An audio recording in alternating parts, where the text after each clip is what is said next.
Hear about every day, a flower has been identified for the first time in Tennessee by TVA botanists. It's growing naturally on a rocky cliff, very hard to reach by hiking, which is part of the reason it has grown for years undiscovered in the state.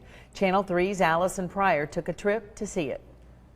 It's here along the banks of the Tennessee River in Meigs County, up this bluff, that the flower, the common harebell, has been found. But don't let that name mislead you, because it's not common for our area. You get pretty excited, you know, maybe you think you found something new, something that hasn't been seen from the state before. The common harebell was found on TVA public land. Adam Datillo and another botanist were performing a field survey on this bluff habitat in May of last year. And looked up and saw a purple flower that didn't look like any other purple flower we'd ever seen. And spent the next few hours walking around the side of the bluff looking for more of it. They realized pretty quickly that there was no way to get to the plant safely, but they were able to collect a single sample. The nearest known locations for it are about 180 air miles from here at high elevation in the mountains of North Carolina. The flower is typically found farther north in the United States, in the Arctic, and in Europe, and the plant is not spread by birds.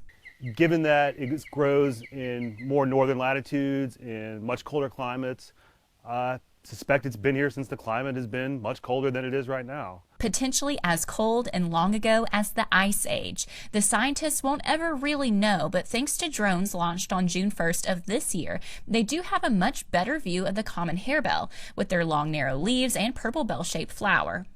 I think it's an interesting idea that that species has been sitting up there upwards of 200 feet in elevation above the river's level, above the river itself.